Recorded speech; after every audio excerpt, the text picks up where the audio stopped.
Alors, donc, en fait, ma présentation va tenter de répondre à cette fameuse question, quand est-ce qu'on peut privilégier le cathéter tunnelisé, sans culpabiliser en tant que praticien et sans se dire qu'il y a une perte de chance pour notre patient. Alors, cette question, je ne pense pas qu'on soit les seuls à se la poser, parce que dans les données mondiales, c'est entre 23 jusqu'à 73% des insuffisants rénaux hémodialysés qui ont eu, à un moment ou à un autre, un cathéter lors de leur parcours de soins. Au Maroc, nous n'avons pas de données colligées, contrairement à la France, mais il y a quelques petites données qu'on peut retrouver dans la littérature. Le CHU de Oujda, par exemple, a rapporté que 60% des patients qui ont été hospitalisés, que ce soit en vasculaire ou en néphro, ont eu un cathéter tunnelisé et 10,8% l'ont eu pendant au moins 18 jours. À Fès, pareil, on s'est rendu compte qu'il y avait 28% des patients qui ont eu un cathéter tunnelisé depuis au moins 180 jours. Chez nous, nous avons, dans le centre dans lequel je travaille, on a à peu près 11% des patients qui sont actuellement hémodialysés sur un cathéter tunnelisé. Et on a 5 patients chez qui on a décidé de ne pas tenter un autre abord artério-veineux. Et c'est vrai que cette question, on se la pose tous, les néphrologues, on se dit, est-ce que ce monsieur, on ne peut pas tenter autre chose ? D'autant plus qu'on sait tous que le cathéter, c'est pas très joyeux, parce qu'un patient qui a un cathéter, il a 2 fois plus de risque qu'un patient qui a une FAV de faire une infection. Il va, dans la moitié des cas, il risque de faire une complication non infectieuse, et puis le tiers de ces patients n'atteignent pas le cathé sur V. Et puis enfin, on sait, certaines données disent que la mortalité des patients sur cathéter est supérieure à celle qui est sur la FAV. Donc décemment, quand est-ce qu'on peut dire c'est fini, ces patients-là, il faut les garder sur cathéter centraux tunnelisés.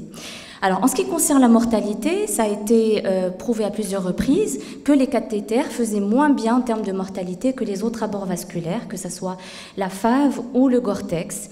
Mais ce qu'il faut savoir, c'est que ces études-là, il y a quand même quelques petits biais parce que, en fait, ils incluaient les cathéters temporaux et les cathéters tunnelisés et ils ne gardaient que les fistules qui étaient maintenues sur le long terme. Ça a été discuté dans les KDOQI, les recommandations pour les abords vasculaires. Et c'est pour ça qu'il y a eu des études par la suite qui se sont uniquement concentrées sur les patients qui ont des cathéters tunnelisés au long cours. Et là, en fait, on va se rendre compte dans cette donnée, dans cette étude de 2021 que sur le long terme, a priori, il n'y aurait pas d'augmentation de la mortalité dans le groupe cathéter tunnelisé par rapport aux autres abords vasculaires. Maintenant, ils ont plus de morbidité. C'est des patients qui font plus de sténose, c'est des patients qui font plus de malposition, plus d'infections, et ils sont sous-dialysés, ça c'est certain. Maintenant, en termes de mortalité, a priori, dans le groupe tunnelisé versus non tunnelisé sur le long terme, il n'y aurait pas de surmortalité. Et en fait, c'est pour ça, parmi les éléments qui ont permis et qui ont fait en sorte que les recommandations également ont plutôt changé. Comme l'a dit docteur Franco hier, en fait, on est parti de fistule en premier et cathéter en dernier lieu, à une approche centrée sur le patient, où il faut choisir le bon accès vasculaire chez le bon patient, au bon moment, et pour les bonnes raisons. Et donc ça nous permet un petit peu de nous réconcilier avec le cathéter tunnelisé, d'autant plus que le cathéter tunnelisé, c'est pas que des mauvaises choses. Le cathéter tunnelisé, c'est un abord facile à poser, rapide à utiliser, indolore au moment de l'utilisation. C'est un abord vasculaire qui peut durer des années. C'est un abord vasculaire qui coûte moins cher que reperméabiliser la fistule, retravailler sur une fistule qui nous pose problème, surtout dans notre contexte marocain, où le malade malheureusement supporte pas mal la charge de ces abords vasculaires. Et puis, sur le long terme, il y a moins de conséquences hémodynamiques que pour une fistule artério-veineuse. Et donc, au final, le lien qu'on tisse avec le cathéter longue durée est assez complexe. Et on va voir que ça soit néphrologues locaux ou internationaux, il y a bien des raisons qui se rejoignent. On garde les cathéters au long cours pour à peu près les mêmes raisons. Parce que l'abord vasculaire artério-veineux a échoué, parce qu'il était immature au moment de l'initiation de la dialyse, parce qu'on a tardé à acheminer le patient vers l'abord vasculaire. Et ça, au Maroc, c'est 60% des patients qui sont venus au CHU de Fès. 60% des patients n'avaient... et je pense que c'est sous-évalué quand on voit les données qu'on a, nous, à petite échelle. 60% des patients étaient venus sans savoir qu'ils étaient IRCT. Ils se sont retrouvés avec un abord vasculaire comme en urgence. Et heureusement qu'ils ont été là-bas parce que le cathéter a été posé tunnelisé de façon immédiate. Donc il y a aussi d'autres indications Et très sincèrement, moi, quand j'ai lu l'indication, le refus du patient, j'avoue, au début, quand je préparais ma présentation, je me suis dit, c'est peut-être pas le cas de nos malades. En général, ils acceptent. Ils acceptent un autre abord vasculaire. Mais après, je me suis remise en question. Et en vrai, quand on demande à un patient qui est confortable avec son cathéter de dialyse, et on lui dit, bon, maintenant, il faut aller poser une fistule, en général, il traîne des pieds. Et des fois, ça peut prendre quelques mois avant qu'il se décide, le temps qu'il fasse une infection, le temps qu'il fasse une complication. Et c'est là qu'il se décide à prendre le bus, l'autocar ou la voiture pour aller jusqu'à Casablanca chez Dr Ebedi. Donc ça, ce sont des recommandations, oui, qui ont été déjà citées juste précédemment par notre confrère. En fait, quelles sont les indications quand est-ce que je suis à l'aise à me dire il faut un cathéter tunnelisé plutôt qu'un abord vasculaire artério-veineux à court terme et à long terme. Ça, ce sont les Kadoki donc de 2019 qui statuent sur ça. À court terme, c'est ce que... Alors, j'empiète sur la précédente présentation, mais sur le court terme, c'est lorsque, au moment de l'initiation de la dialyse, on n'a pas d'autre abord vasculaire artério-veineux à se mettre sous la main, soit parce qu'il n'a pas été créé, soit parce qu'on ne peut pas l'utiliser, par exemple, il est infiltré, il y a une cellulite, ou alors parce qu'il est encore immature. La deuxième possibilité, malheureusement, elle est très peu fréquente dans notre contexte, c'est quand le patient a un donneur vivant imminent. Dans les 3 mois qui suivent l'initiation, on sait qu'il va être greffé. On aurait voulu avoir des indications pareilles pour le cathéter tunnelisé au Maroc. Malheureusement, c'est loin d'être le cas. L'ADP, donc ça je répète un petit peu, je pense qu'on l'a vu tout à l'heure, c'est quand on a des indications, des contre-indications transitoires à la dialyse péritonéale, des infections, notamment dans les sites, des délabrements qui rendent impossible l'utilisation du cathé, ou des pleurésies. Donc à ce moment-là, on peut switcher pour l'hémodialyse via cathé central en attendant que le problème de DP se résolve. Et des fois, le patient fait une insuffisance rénale sévère au décours d'une transplantation rénale et on espère qu'il va reprendre, qu'il va être sevré de dialyse, auquel cas on peut garder le cathé tunnelisé en attendant justement que les choses se règlent. Alors sur le long terme, c'est ce qu'on retrouve nous dans notre pratique le plus souvent et c'est ça qui nous enquiquine un petit peu pour décider et dire non c'est bon, je laisse tomber, je garde le cathé tunnelisé. C'est quand le patient a eu plusieurs tentatives d'abord vasculaire échouées, quand il a des sites anatomiques qui sont épuisés, lorsque son espérance de vie est limitée dans le temps, lorsqu'il y a des complications, lorsqu'on va faire la fistule, on sait que le patient risque de se compliquer. Tant sur le plan cardiaque que sur le plan vasculaire, c'est ce qu'on disait tout à l'heure. Donc des fois, faire une fistule expose au syndrome de vol vasculaire avec des complications ischémiques. Nous, dans le centre dans lequel je travaille, on a un jeune patient qui a eu exactement ce souci-là. C'était un jeune diabétique qui arrivait en dialyse déjà amputé des 2 pieds et on avait tenté une fistule et dès lors qu'il a fait une fistule, il nous a fait un beau syndrome de vol avec trouble trophique. On a dû fermer la fistule et depuis lors, il a un cathéter tunnelisé après discussion collégiale. Donc, et enfin, le choix du patient qui m'avait un petit peu intriguée au début, j'avoue, mais finalement, on va voir que c'est pas si rare que ça. Alors, qu'est-ce qu'on fait des sujets âgés? On a de plus en plus de patients âgés en hémodialyse, même chez nous, et donc souvent on avait tendance à ne pas trop s'acharner sur les abords vasculaires, d'autant plus que le sujet âgé, c'est un patient qui est plus à risque de cardiopathie, d'athérosclérose, de syndrome de vol, et donc on serait tenté de ne pas trop être agressif d'un point de vue vasculaire, anastomose artério-veineuse. En fait, les indications du cathéter tunnelisé sont une espérance de vie courte chez ce sujet-là. Donc si on sait que le monsieur ne survivra pas, ou la dame, ne survivra pas trop longtemps de dialyse, il est décent de garder le cathé tunnelisé. Maintenant, chez un sujet âgé, ça dépendra des conditions physiques et cognitives du monsieur ou de la dame, mais aussi de son état cardiovasculaire et cardiaque. Si le monsieur, je vais pas trop vite, ça va? Non. Si le monsieur est autonome à la marche, si le fait de garder son bras ou son avant-bras sans avoir de douleur, sans avoir d'ankylose, s'il n'est pas paralysé de ce bras, on peut éventuellement envisager de faire une fistule chez ce monsieur.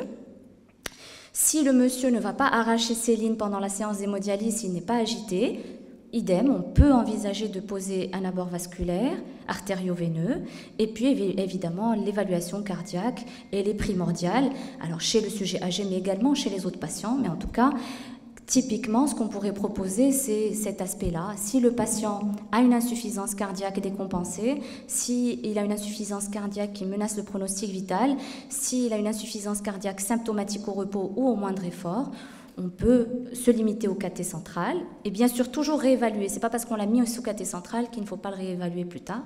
Mais sinon, on peut tenter une fistule la plus distale possible quand on peut dans les autres situations de cardiopathie.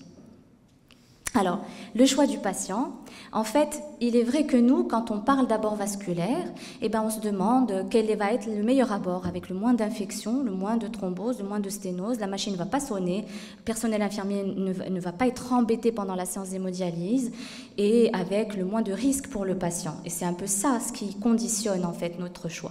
Chez le patient, c'est pas du tout la même chose. Le patient, pour lui, c'est sa qualité de vie qui prime, le fait de ne pas avoir de douleur, le fait de ne pas avoir une modification de son schéma corporel. Et c'est ce qui fait que des fois, eh ben, il va ne pas vouloir choisir une fistule, préférer de rester sur le cathéter. Et on a, c'est très anecdotique, on a reçu un patient d'ailleurs qui a changé de centre, qui est en train de faire la transhumance des centres d'hémodialyse. Pourquoi? C'est un infirmier de dialyse qui a fait toute sa carrière en hémodialyse dans une autre ville et qui se retrouve avec une insuffisance rénale, IRCT, DFG inférieur à 15, et il a complètement refusé, il a fait le tour des néphrologues, il est parti faire les CHU de Marrakech, de Casa, et il revient, et on a beau lui expliquer que la fistule c'est mieux que la dialyse, que le cathéter, et ben il a refusé, parce qu'il a un espoir pour recouvrer sa fonction rénale. Et on a perdu de vue quand on lui a dit non, non, non, il faut faire la fistule. On s'y est mal pris. Parce qu'en fait, les recommandations par rapport au choix du patient, c'est en parler avant même de démarrer la dialyse. Il faut expliquer ce que c'est qu'un abord vasculaire. Il faut respecter le choix du patient de manière éclairée, bien sûr, avec le moins de risques infectieux possible, mais il faut l'expliquer en amont, avant de démarrer la dialyse. Expliquer à travers des réunions, à travers des données, à travers une bibliographie, et pour qu'on puisse être dans cette approche centré sur le patient où il va choisir son abord, il va choisir son alternative en cas d'échec, ça c'est très important, et donc par la suite il pourra être acteur de sa prise en charge.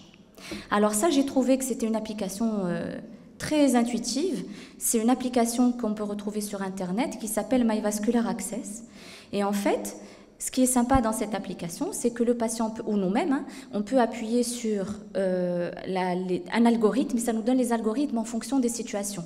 Sujet âgé, pas âgé, état cardiaque, et ainsi de suite. Et donc, on a des choix, et selon les recommandations, donc européennes, les KDOQI, etc., à la fin, on a votre abord vasculaire idéal et le cathéter ou la fistule distale, etc. Donc, c'est assez facile à utiliser. Bon, on a décidé de poser un cathéter. C'est bon. Qu'est-ce qu'on fait? Le suivi, 3 fois par semaine, à vie, on en fait quoi? Quelles sont les précautions qu'on pourrait prendre en termes de matériel, en termes de site de pose de cathéter, en termes de prise en charge infectieuse? Est-ce qu'il y a une fréquence de changement, notamment préemptive, d'un cathéter sur le long cours? L'éducation du patient va en reparler. Est-ce qu'il y a d'autres alternatives qui peuvent être proposées à ce patient? En termes de configuration de matériel, c'est ce que disait Dr Abadi, il y a énormément d'options. Idéalement, alors je parle sous la supervision des vasculaires, alors idéalement, le cathéter doit avoir un bon calibre, doit être suffisamment long pour atteindre l'oreillette, mais pas trop long. Alors, en termes de composition, il y a le polyuréthane et le silicone. Le polyuréthane aurait une meilleure biocompatibilité par rapport au silicone. Maintenant, il n'y a pas de supériorité de l'un par rapport à l'autre sur le long cours, a priori dans les études. Après, on pourra en discuter, mais en tout cas sur ce que j'ai retrouvé. C'est pour ça que les recommandations disent que le choix de la configuration et du matériel reste à la discrétion de l'opérateur. En ce qui concerne le site, on en a parlé, donc c'est préférer le haut vis-à-vis du bas. La jugulaire interne reste préférentielle, puis l'externe, puis la fémorale. La sous-clavière à éviter, surtout si on a un projet de fistule. Et la lombaire, vraiment, c'est dans des situations extrêmes. Pour la fémorale, alors, on ne privilégie pas la fémorale si un projet de greffe, ça a été précédemment dit, et s'il y a un problème d'hygiène. Si c'est un patient qui fait de grosses diarrhées à chaque fois, s'il fait des infections du siège, s'il a un BMI supérieur à 35, alors il vaut mieux monter plutôt que de rester dans la fémorale. Donc, je pense que ça se répète. Alors, pour ce qui est du risque infectieux, idéalement, il faudrait qu'il y ait moins de 1,5 par 1000 catéjours de bactériémie. Alors, dans les faits, la vérité, c'est qu'on fait très peu de prélèvements. Moi, à titre personnel en tout cas, malheureusement, on n'a pas des protocoles de surveillance, de monitorage des catés chez nous, du moins. Normalement, il faut faire des éparines catés mensuelles, ici ma mémoire est bonne, mais on n'en fait pas. On attend que le patient soit symptomatique pour pouvoir se poser la question. Malheureusement, il faut faire sa revue de morbimortalité peut-être dans ce sens-là. Alors, les changements de cathéter, il n'y a pas de changement préemptif de cathéter. Donc, on peut soit changer le tunnel, changer le site ou changement sur guide.